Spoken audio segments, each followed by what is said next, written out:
let's talk all about short game and how this trail arm moves. So your right arm for a right-handed golfer or your left arm for a left-handed golfer, because these are the shots that scare me, think about what I've got to say there, to death.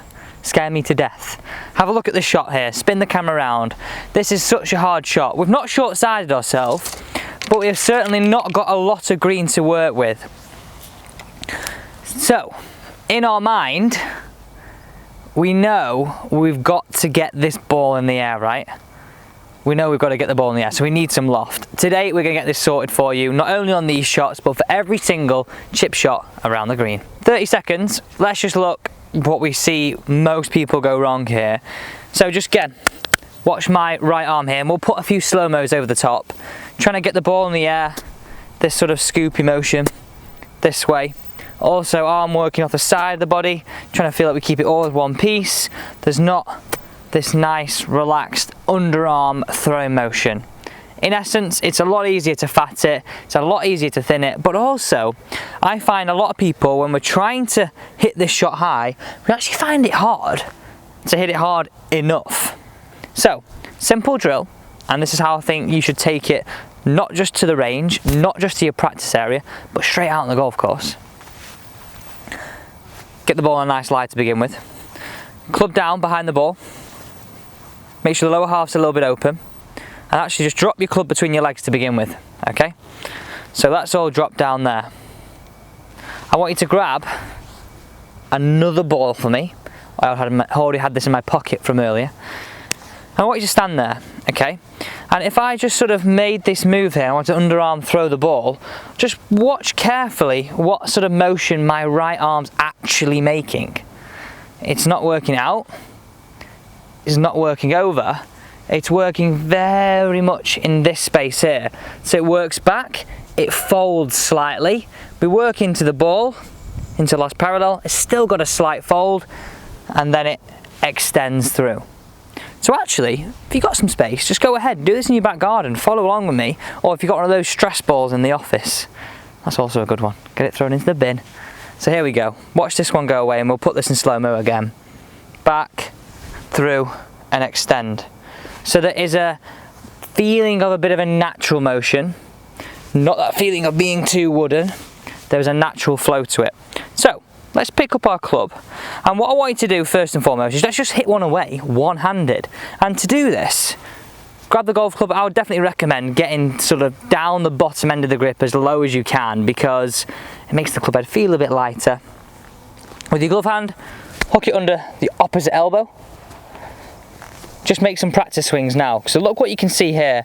Elbows stay in front, a little bit of bend, throw the ball through. A little bit of bend, throw the ball through. And actually, go ahead and hit the shot. And through. Now you will feel you have to put a lot of speed into it, but just look at the clarity on the strike. Now a lot of you be thinking, let's go for a walk here and we'll try this shot again with actual balls and with two hands on. Well, Alex, why would I do that? Well, biggest thing that, I mean, no word of a lie, this person said, it sounds like I'm blowing my own trumpet here, it was the best chipping lesson they ever had because they found out how to hit a good duff. Yes, you heard me right. They found out how to hit a good duff because we're now getting the club to work with the bounce. I mean, look at the ground there. I'm just bruising that ground. If I'm trying to chip with the leading edge, look at the difference of how it's reacting into that turf. We'll show close-ups of them. It's ridiculous how good this makes your chipping feel. So you stay there. I'm going to hit both of these shots right now. Have a look at the spin. Crazy spin. Have a look at the crazy spin that this gets. So this is the shot that we had out on the golf course. Take your practice swing, looking towards target, getting the bounce to work. Both hands on. Good setup.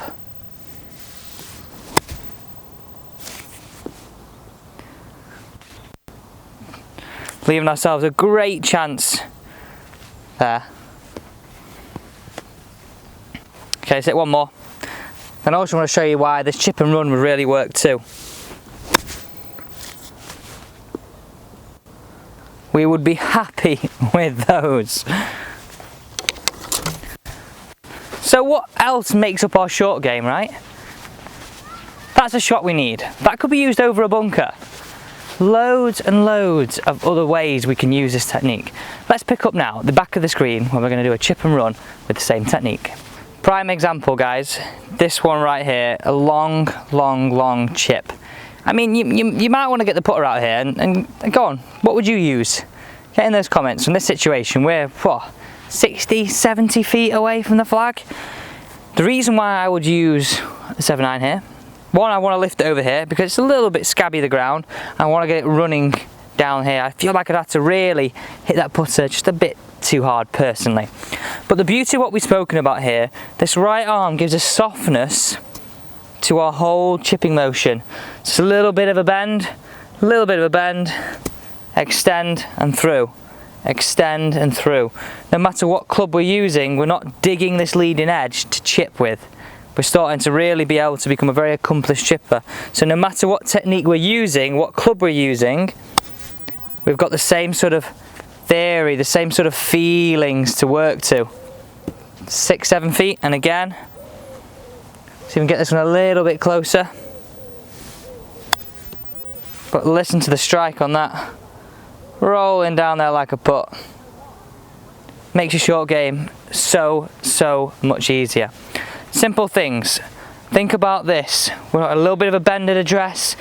Allow the arm to fold a little bit more, and then get that feeling of that natural throw towards target. The best way for you to work in your short game. So just watch this again. Bit of a longer chip, bit more of a fold, down into impact and through. Bit of a shorter chip, less of a fold and through. But don't think about it so technically. Just use that analogy of what would you do if you were throwing a ball. Well, I wanted to throw it further, there'll be more of a fold. I wanted to throw it shorter, there'll be less of a fold and a release. Simple things, everyday things that I know will really help you improve your golf.